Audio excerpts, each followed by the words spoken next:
And unfortunately, as we segue to our second topic, this next lady will not be watching any of those 10 things that are coming to Netflix because she did.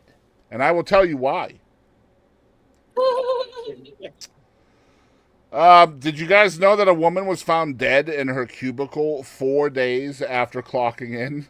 Guys, this is how you know. Look, as we all Wells survived. Fargo employee. Yeah, it was a Wells Fargo employee, and I'm going to get into that. But let's talk about the fact that during the pandemic, we learned who is essential and who is not, right?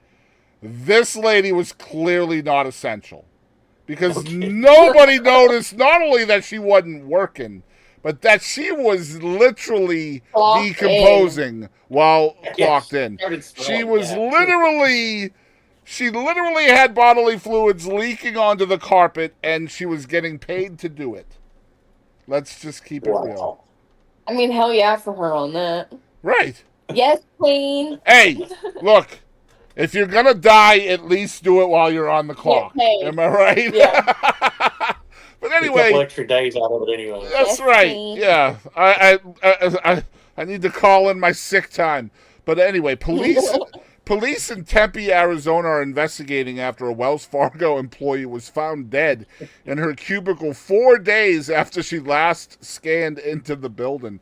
The police department responded to the office on August 20th after being notified by building security.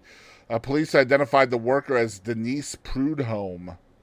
Or we'll go with Prudhomme because that's, wasn't that Josh Homey? That's how they pronounced it. I'm going with Prudhomme. She was age 60.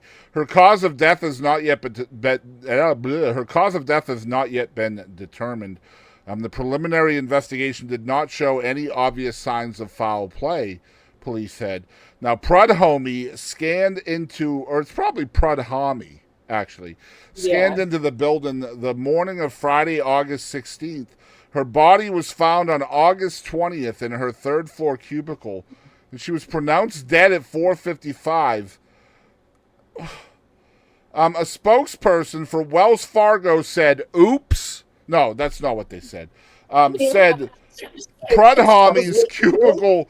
Her cubicle was in an underpopulated part of the building. Okay, look.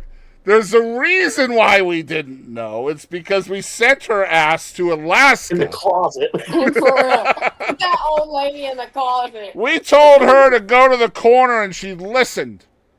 And they're deeply saddened by the loss of the colleague that was clearly not an essential worker. I mean, we are committed to the safety and wellness of our workforce, the spokesperson added. You sound very committed to that. I will keep it real. Wow. Imagine being a cubicle worker and dying on the clock and nobody knows about it for 4 days. For 4 days. And then they're trying to say that the safety and well-being of their workforce is of utmost importance.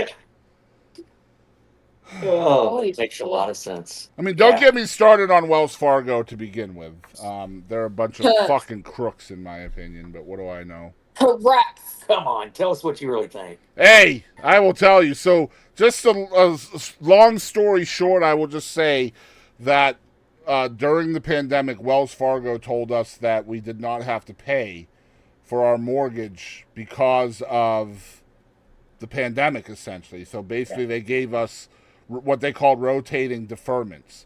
So as long as the pandemic was going and there was a state of an emergency, according to the government, then we had rotating deferments. Well, the rotating deferments were complete bullshit. So when the pandemic ended, they wanted like $16,000 to not foreclose. Yeah. So, like, this was my dad's house. Long story short, he was a veteran, blah, blah, blah, blah, blah. So they threatened to foreclose on us and told us that we had to be out of the house by a certain date. So I made sure we were out of the house by that certain date. And then for 6 months after that, they were calling, asking for payments, acting like we were still living in the house. I was like, motherfucker, you told me to get out. I left literally 3 weeks before you told me to get out. You figure that shit out. But yeah, Mhm. Wells Fargo Gotcha. and I are not the best of friends at the moment. I see why. Yeah, Stick it to him. Stick it to 'em, they are boss. very scammy.